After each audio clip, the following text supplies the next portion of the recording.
Coming up on the Sunday roast, powered by PointsBet and Ricks, we are live from Sydney. God, we've had an unbelievable weekend. We're in the SEN box on Friday night for Hawks Sydney. The Fizz was going unbelievable in the box, sculling beers. He was shaking hands with Hutchie. And then obviously we went to GWS Collingwood, Jeb. Unbelievable. It's been a cracking weekend. Geez, I'm off the Hawks. I am fucking off them. I am unapologetically saying they are not winning the flag. Swans got some searching to do. They weren't good enough. And how good was Collingwood GWS stars? Up the Bells.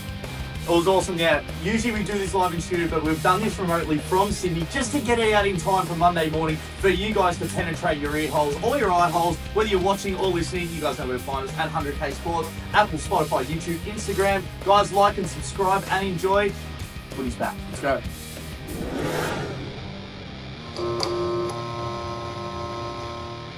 Welcome back to the Sunday Roast, powered by PointsBet and Ricks Eyewear. This is the show that celebrates the winners and roasts the losers. We are live from our hotel room in Sydney on Saturday, the day after Hawks vs Swans. Joining me as always, Darcy Ballard-Dome. How are you, brother? Jeff, I'm unbelievable. I'm feeling as good as brand new. It was an awesome game last night. Morgs has been working so hard to get this up and running. We couldn't get... Everyone, I hope you guys all appreciate how good this graphic is. We're here currently in our second room in Sydney, so we're getting this done and we're going to hit out on the town. But Jeff, what a fucking night it was last night. We're in the SEN box.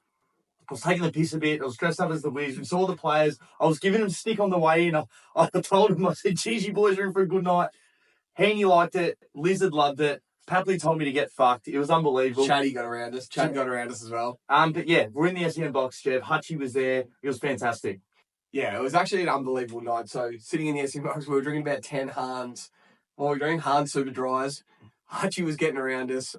Don't ask how we got in there, but we were in there dressed as a Wiz. It was good. It was supposed to be smart casual. It was no ripped jeans and no thongs. So Das got changed into his good kit. And then about half time, we made mates with everyone. Everyone was a bit pissed. Like, we go get back in the Wiz kit. They're like, absolutely. And everyone loved it. Das was getting photos like he was the Wiz. We were taking the piss. Great night. Apart from the result, Das, talk to me. Yeah, apart from the result for you. So let's get into it. So I want to start off with, if anyone's new to the roast, so as Jeff said, celebrate the winners, roast the losers, and we also give out the best odds. So Chad Warner, Jeff, $14 for the first snag on the PointsBet app. So he had a really good game. I've just got some dot points, and then look, we know that you're the big Swan supporter, so everyone's keen to hear your take on it. But some things, brilliant first quarter footy. There was 9 goals in it, so 5-4. Super high scoring. It was awesome fun to watch. At that time, it wasn't raining. It was perfect conditions. But what stood out to me, I said in the first 5 minutes, and I know it's probably easy to say now, but I was saying, look at Will Day. He's absolutely everywhere. Not so much how much possession that he was getting, but the knock-on balls, the tackling, and then his ability to get up and down the ground. So got the stats here. Obviously, he had 19 and 3 at halftime. Really stood out. So he was the first one. Dill Moore in the first quarter set the tone, kicked 2 goals, 1, and really got them going. When their other guys, Ginnivan, Watson, which we'll get on, like those guys couldn't get near it, but he really stood up. He's definitely an A-grader. Yeah. And every time they need him, he really steps up. Warple, his stoppage work was awesome in the first half. And he just kept running out the front of stoppages, which is something that hopefully when he gets back, we can see a little bit more. And I wanted to double check the stats to make sure my eyes were seeing it correctly, Jeff. 11 touches, 5 clearances, and 6 score involvements. So he actually was really running forward. Chad's speed stood out. I'll let you talk about Chad, but the fact that him and Heaney both had 21 touches, what a different game they both played, but both had 20. His ability to hold on to the ball, break the lines, it was him and the Lizard that really kept the Swans in it. You might disagree with this one, and I'm interested to hear about the fans watching it live at home, but I thought Sicily had a fantastic game. I thought his first half, he had 14 disposals. I know he gave away that 50, but having a look at that, he had 8 intercept possessions. So I thought that he held himself in front of Amadi really well at times, held body, and got it, and was able to come back in, and then they were able to slingshot off that. But the biggest thing for me, Jeff, the luxury that they've picked up Battle and Barras. Whenever you guys moved it slow, they were just able to set up. And that's exactly what they were missing. They had the ability to actually put Sicily forward in the second half, who was able to hit the scoreboard, but you didn't just have to punch him back there. You guys looked really well when you were switching it. Obviously, missing Gould, and you could see that last night. But when you transition the ball really well, you looked awesome. There was a heap of times, though, where you try to go that extra kick inside 50. Morrison was sitting in the hole. Warple was sitting in the hole. So you're watching all the mids and other role players actually get back, but you could tell that your forward line, that's where you're missing a trick. Like your entries, I just thought in the second half, I know you're going to touch on it, but they just beat you to the ball and they just moved it really well. So the Hawks look fucking awesome. Those two guys down back will be the reason why they bat deep. I've got some odds, but I'll go through that after you have your say. But awesome night to be there. SEM was fantastic, but the Swans definitely looked second rate and weren't able just to run out the side. It looked like the Hawthorn were ready to go. Yeah, thanks, Dope. So my opinions are based off sitting on level 3, watching the game. I haven't rewatched the game on TV, so I don't know what it looked like on TV. I don't have the stats in front of me. It's more eye test. It's also eye test after 10 beers. But I did call the Hawks. I did call the Hawks the Temu Swans, and I have copped it for that, and I probably deserve it. But I'm so torn. I'm so torn on what I saw from Hawthorn. So one is they have about 7 players have a 0 out of 10 game. They go on the road and they find a way to win. Yeah. And then the other is, I just still don't think they're that good. Like, is the Blake Hardwick forward, that's already embarrassing. That's over, isn't it? We won't see Blake Hardwick forward anymore. I call them the Temu Swans. Maybe I should start calling them the 2024 Swans. It feels like it was Dillmore the first quarter, Will Day the second quarter, Lloyd Meek the third quarter, and Sicily the fourth quarter were the only reason they won that game. And like they beat the Swans, so I can't knock them. I can't knock them. They won the game. They beat us. So it's like on one hand they had probably 10 players have 0 out of 10 games. Connor McDonald, Jack Ginnivan, Nick Watson, Blake Hardwick, Josh Weddle were all so average. Like 0 out of 10 bad. And they still won the game. It annoys me. And like, obviously I was confident in the Swans. I'm always confident in the Swans, but we were missing 6 players from our premiership side. And it's like, Grand final side. Our grand final, not premiership. Our grand final side. So it stood out. It stood out late how young we were when we got it back. So we were 27 points down. We got it back to 8 points, and it annoyed me so much because I'm not annoyed at mistakes, but the Ollie Florent kick straight to Connor McDonald, that made it 14 points. And it's like Connor McDonald hadn't gone fucking near it for the night. Marvio Chol went nowhere near it. He kicked the one. Connor McDonald hadn't gone near it all night. We kick it straight to him. He kicks goal, makes it 14 points. And then Sicily gets that free kick, kicks the goal, 20 points, game over. Fair enough. It's like we were coming. We just felt too young to complete the comeback. Credit to Hawthorn and Sam Mitchell. We know how good Sam Mitchell is, but tagged Isaac Heaney, knows how much he impacts the game. Like, knows, like, you just got to slow him down. So they had great matchup for him. They had Connor Nash on him in the middle. He played fantastic. Did a good job on him. And then they had Josh Barrell, who's a pretty good matchup for him because he's a bit bigger than him in the forward 50. So they got Isaac Heaney. He had 21. He worked his ass off, but like didn't look like kicking a goal. Didn't look like breaking out the front of a stoppage. Like they just blanketed him. Watching Chad Warner live is an absolute pleasure. He looks like the best player in the comp. I know. Don't worry about it. We already got the best. Yeah. You shut that.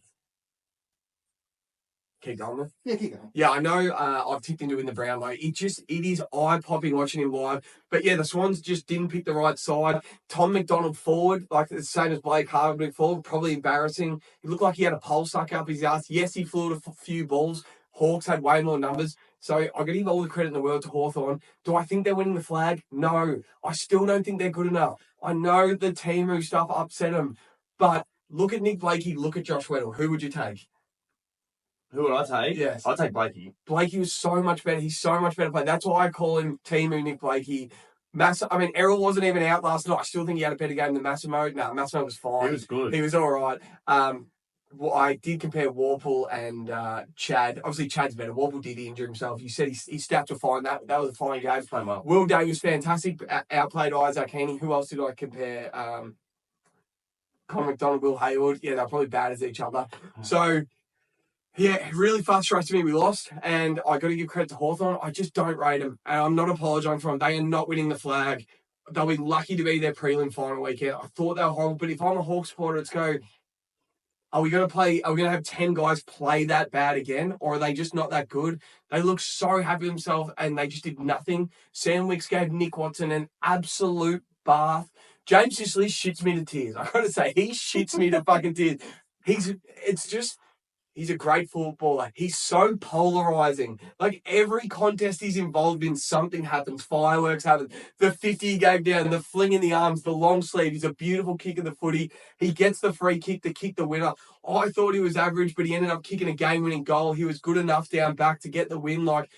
He just like Trent Cotchin when they were winning flags, just did enough as the captain to win the game. So I can't credit him. And as you said, you can't move the ball slow against the Hawks this year. You just can't. Barras and Battle back there, if you're too slow, they set up and they just clog back. Especially, they brought Frost on, then they got Weddle, they got Scrimshaw. That's like an NBA lineup, how big they are. And they're so big, so you can't move slow. You got to be fast to get them. Papley looked dangerous at times. I was all in on Braden Campbell, didn't have a kick. No. We played a couple of young kids. Ben Patton, he was playing back pocket. Hannelly came on. They did nothing. Rowbottom was quiet. Florin was quiet. Rowbottom got going a little bit. But the Swans stats were very underwhelming. The Hawks played it on their terms. And, yeah, Will Day just basically won the game. If Will Day doesn't play, the Swans probably win. That's why I think it feels like the 2024 Swans, where it was Heaney last year. Heaney would play for 10 minutes and would win games from it. So I don't think Hawks are winning the premiership, but I think it's such a good win to go on the road, opening round, and beat the Swans, and they did. And I can't fault them for that. Yeah, they went out and did their job. That's where I disagree with you on those other guys. I feel they win this game by 20 points when those guys don't kick off like McDonald, Watson, Ginnivan, and the back end of last year when those guys are chiming in, they're winning by 60, 70 points every game. So I still think that they're absolutely, they went to their bits of the side that they had to get better. They reassured up the back line. Mitch Lewis will come back in and probably play a big role for him towards the back end of the year. Even you said with Blake Hardwick, who knows exactly where he's going to be for the entire season, whether it's forward or back. But I just think their list is really, really well put together. And the fact that so many of their guys didn't have their best games. Chol had a shocker, wasn't competing, wasn't taking marks. I thought it was good. But we will get into some odds. Also, Finn McGuinness, I thought, had a really good crack last night. But some odds here, so we always go over the odds. So Will Day, he obviously kicked the 3 goals, but for 2 goals, he was $10. Oh, for 3 goals, he was $41. Oh, that's so nice. That is so nice. 3 goals, $41. Lloyd Meek for 2 goals was 17. Chad for 2 goals was $3. Joel Amati for 3 goals was $3.20. Touching on Lloyd Meek, he gave Brodie Grundy an absolute bath last night. Yep. Brodie Grundy gets bathed. So it's like his ego's too big in the fact of, say a guy like Kieran Briggs, not the most talented bloke, a grinder. So if a ruckman's getting on top of him, he might just go to war with him. Just wrestle him, battle him, and try and go 50-50. The last 2 games I've watched Brodie Grundy, Lloyd Meek's giving him a bubble bath. Darcy Fort's giving him a bubble bath. It's fucking annoying. It's really annoying. It's got one. So why don't you do, I think the only one that he actually had a really good head-to-head on was the season opener last year against Melbourne. Max Gordon. Where you were able to put him forward as well. Now that you guys don't have a forward, maybe that's where you rest him. Yeah. I got no idea. At least some tall timber, you actually have to put another tall guy to him because he's strong. Yeah. He can compete, but it's just, as you said, he just got beaten around the ground. Some touches, Matty Roberts, Morgs, our man, 25 touches, 225. Will Davis, 225. Carl Amon for 25 was 290. And Nick Blakey for 25 was 450. We've got to look at that, Jeff. He always gets the ball. And it was $5 for an anytime snag. It was an awesome snag, arms out. We thought, here come the Swans. But yeah, I was so impressed by watching the Hawks. I think they're going to be a great side. I'm scared to first them in a few weeks on Thursday night. I think we mentioned in our season preview, depending on how they start this game will dictate the rest of their season. If they're 1 behind, imagine they got done last night.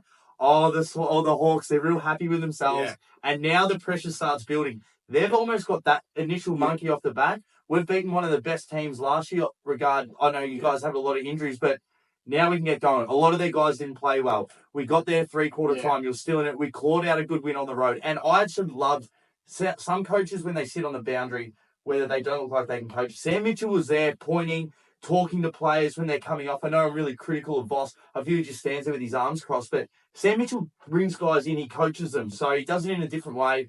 It was awesome to have footy back, Jed. Nick Watson, obviously, four touches and 14 beers. He was on fire in the SEN box. That's why he couldn't get a kick. Yeah, I know we're missing. So the Swans are missing Errol Gould and Callum Mills. Errol, we're not going to see, so I got to not worry about Errol. But we didn't pick Hayden McLean last night. Logan McDonald's still injured. Next week. Logan McDonald's still injured. Tom McCartan forward, but it's so hard if you're playing a smaller forward. Is it like you think our back line last night? So Rampy, Malikan, Ben Patton, Sam Wicks. Chol had a shocker. Blake Hardwick had a shocker. Nick Watson had a shocker. Jack Ginnivan had a shocker. Did any Conor McDonald had a shocker, and Finn McGuinness was fine. He probably played his role. He probably played the part. Overs for him. So the back line was good enough last night. It's just the midfielders that kicked the goals. I'm pretty sure Carl Amon kicked the goal, didn't he? Kicked that really nice goal that he kept getting the hands. So, like, the back line held up. We held that super dangerous Hawks forward line. The game plan was fine. It's legit. Sicily and Meek, who, if you're getting $3 a week out of Sicily and Meek, tick. If you're getting $4 a week out of Newcomb, Will Day, was that what they kicked? Yep. So Will Day 3. And then Dillmore's a superstar. So he's a forward that played well. Carl Nash kicked the goal. Nash has kicked the goal. Newcomb's kicked the goal. So they were bang on average. They found a way to win. And as you said, you're so right, Dust. They've got the hardest 6-week start. They've got that monkey off their back. They've played pretty average, the Hawks. Like, they were average. They just did enough to win. And now you look at that 14.5 line and you go, they're probably hitting the over now. Yeah, they beat the Bombers next week. They're going over their 14.5 for sure. It's crazy. Looking at the team stats, so both had 62 to 63 turnovers, so it was almost even. Intercepts 62 to 62. Yeah. But it's just being able to get it back. Contested was almost the same. Uncontested, like the stats are almost identical. Like you won a few more hitouts, but obviously their guys were getting first hands on it. But as I said, great game, good to be back. Those are the stats. Will Day. He's going to be an absolute bolter now for the Brown that we've been saying for the last 2 years. The fact we haven't got on it. Gets a full preseason. So we'll head to the Giants, Collingwood tomorrow. Welcome back to the Sunday Roast, powered by PointsBet and Rick's Eyewear. We're actually currently live at Sydney Airport before we get our flight. We've just finished, left GWS pumping the Pies by 52 points. As always, Dobe's with me. Dobe. We'll get into it. So it started. Sam Taylor kicked the first, Jev, at $41. I don't think anyone would have seen that coming. Not one person on earth would have taken that. His own family wouldn't have bet on that. No, and then also for an anytime, if you just had him for an anytime, was $8, which I still think is pretty short for a fullback. So $41. Now, don't have all the stats in front of us here, but watching in the first quarter, the Giants absolutely pants them coming. Like, they gave their backline no respect. So the fact that they didn't even have Jesse Hogan, they're like, you know what? We're going to play jump ball with you. Like, even if they were set up horribly, they're like, let's just kick it in because we know Moore's not going to intercept it. We know Howe's not going to intercept it. And then they even had to throw McStay back there at the start of the second quarter to try and help him out. They were getting everything that they wanted. They would come in, they would just bring the ball to ground, and then they would work through. I just think, once they neutralised that first 10 minutes, they're like, we're so much better than this mob. So they gave their backline no respect. And then that's what happened the entire game. They absolutely ran away with it in the last quarter, which was a dog walking. We had to leave by then because obviously we got to get on this flight. Our man Finn Callahan put them to the sword. Like, he looks so fit. He's massive. We just said then, so his Brownlow odds were $67. He's now into 26. So that's only going to continue to come in. I watched him against the Blues last week and I'm like, geez, he looks so fit. And we're talking about it. And today, same thing. He ran all over the top of the ground. This could probably be the best thing for him, the fact that Tom Green might miss a few games. You let him sort of take the reins a little bit more. Look, Collingwood was just bang on average today, Jev. There's so many... Like, there was a time where the Pies would go to kick it in. Dacos was resting full forward, Bobby Hill and Schultz. And then they're trying to have a slow play when you've got... Himmelberg back there, Buckley and Taylor. Yeah. Like, you are not going to kick a score like that. They use the ball horribly. They turn the ball over a lot. And the Giants just ran all over. The Giants are an unbelievable side. I know a lot of people had them predicted to be like in their grand final side. Obviously, they're missing Stringer. They've got, what's his name? Hogan and Tom Green to come back in. They bat deep. Darcy Jones was electric. And they've got a heap of other smalls. So if he gets injured... They've got a few of these other kids that can come in as well. That was so impressive. Love the stadium. And I had the Pies missing the 8. And I'm happy with that pick right as of now because I just don't see... Like, Tim Membry was average. Like, they just couldn't create a score. Mind you, Buckley and Taylor, watching them live, they wax on so well and they're just so competitive. They're always pushing. But, the Pies were horrible today, Jeff. 52 points in a season opener. Look, I know they're going to get Houston in, but... 52 points. I don't think he would have made a difference today. They were unbelievable, the Giants. It is worry signs for the Pies. They do not have enough good players. I just kept. I've been thinking this. I said it to Joey as well when we spoke to him. If Nick Dacos gets tagged like he's 2014 Gary Ablett, and we know how good Dacos is, and they'll work it out, but if he doesn't have an impact on a game, they are bang on average. Like, I'm watching Steele Sidebottom play half back on Brent Daniels. I'm like, that should be a 19-year-old kid spot. Like, Jeremy Howe, he got crunched. Will Hoskin-Elliott, the myth, like he was, like they all looked bang on average. And I don't know if it's because older guys maybe take a bit longer to get into the season. Pendles, he was, like he didn't pop out at all. No. Didn't notice him at all. Who else? They're just, Lockie Schultz is just a bad pickup. Bobby Hill's a good player. Yeah. Jamie Elliott played well. Nick Dacos tried his ass off. Josh Dacos tried his ass off. They both got a bit sore, but like the Pies were certain he's in that game. They went in there, and the Giants are missing the Coleman medalist. They went $1.70 favourites. Giants were $2.15 for the game. Giants are missing the Coleman medalist, their best midfielder, and their prize recruit who is dominating match sim. And you go, Pies just win today. Trust me, once the Giants get fit, they'll be fine. And the Giants win by 52 points. I know I've flirted with this take a lot, and I've wanted to say I think North will win more games than Collingwood this year. You still want to see North play? I want to see North play once, but I am so unimpressed. All they're bringing back into that side is Houston. Dan Houston, and he's not that big of a difference. Like Isaac Quainer, Queef McQuinnis, he didn't do anything. And then anyway, talking about the Giants, getting around the Giants. So Finn was sensational. Yep. Watching Sam Taylor live, he is unbelievable. I know I've been harping on it all preseason. I think he's 1, 2 or 3 best defender in the comp. Most competitive. Watching him live, he just belts blokes and whacks the whole game. He's going to be so sore tomorrow. The only one, it's sad about Kieran Briggs going down, and he might miss 4 weeks. He definitely got a concussion. He's in a neck brace because his head got squashed. So I hope he's all good. I don't think it's a season end or anything. But the one depth question we have with the Giants is their ruck depth. And now we're going to trust the Barley fart, Lockie Keefe, to carry the ruck load for a couple of weeks. So I don't know who they've got the next couple of weeks. They've got Melbourne on the G next week. Yep. So that's Max Gawn. You don't want Lockie Keefe on Max Gawn. So that changes that game a little bit. But I can see why everyone has the Giants in their grand final prediction. And like Darcy Jones was unbelievable. Watching Darcy Jones live was unbelievable. Finn Callahan was unbelievable. Sam Taylor live was just great. Josh Kelly had 36 touches. Darcy, you got some odds for us? Yeah, I do. And even coming into that, so like Darcy Cameron, he still had a pretty good game and he sets up really well behind the ball. But the Giants are so well fit everywhere else. So even if it's Max winning all the taps, which he'll probably win them anyway, I just think the Giants, the way they set up everywhere else, and they've got speed everywhere. So they were super impressive. Some odds. So we've obviously got Finn, so he actually went for a third goal, Jev. He would have been $67, but for 2 snags, he was $14. Callum Brown for 2 was $250. Darcy Jones for 2 was $310. Mychek for 2 was $210. Elliott for 2 was $250. The big Gruchevsky, Mike Wazowski for 2 goals was $425. Xavier O'Halloran for 2 snags was $10. Some touches. These are some, mate, if you're a Josh Kelly fan, and the Josh Kelly family will be feeding tonight, for 35 touches was $14. Wow.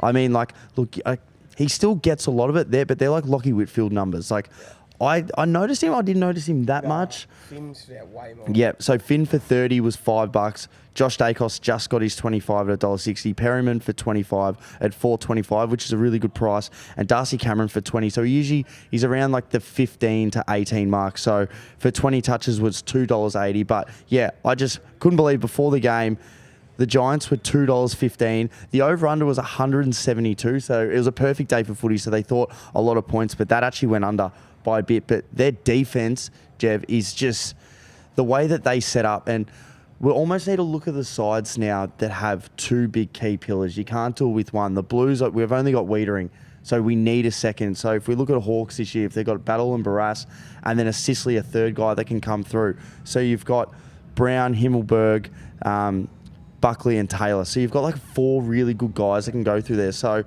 what we're going to do and what we're going to see, if that is going to be like the biggest trend for these top 4 sides this year. Like you look at Freo, they've got a few big boys down back. So is this what you need? You need the guys, because if you can slow the ball up and you get slow plays in, they're going to intercept and run forward. So it's scary times for the Pies. It's like you just have to win early, and 52 points was bad. Like that's a bad loss. Like I can't see if they played each other 10 times, the Giants are winning 10 times. Yes. Like I don't see where the Pies beat them at all. So yeah, awesome win by the Giants. I want to know if Kane Corns won, but are people going to be critical of Nick Dacos? First of all, it makes me sick he was $4 to win the Brownlow before the season starts. No one should ever be $4 before a ball's bounce. He's already injured. Like, I know it's cramped, but he could have, like, what if he missed the end of the season because it's $4? But anyway, will Kane Corns be critical of Nick Dacos for cramping in the third quarter and not being fit enough? He wasn't fit enough. Maybe he hasn't. I know he's had an interrupted preseason. He's not fit enough. He would be critical of Harley Reid if that happened to Harley Reid. Will he be critical of Nick Dacos tomorrow? I'm super excited to hear that. Someone has to. You can't be cramping in the third quarter. He's the best player in the comp. He's like, everyone says he is the best player in the comp, and he's cramping in the third quarter, getting tagged, looks sore as, like, I don't know. I reckon you have to. Dust, when you were talking about it, it was on my mind as well. The big dudes in the back line. So watching Hawthorn on Friday night. So it's, Barras battle.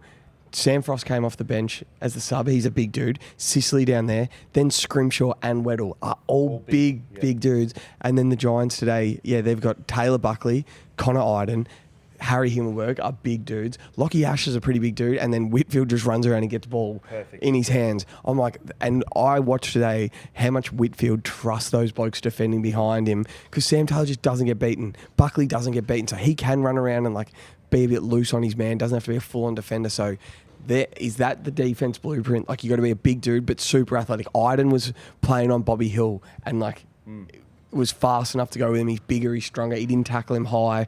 So yeah, that's what you got to see. You got to be just big dudes in defense.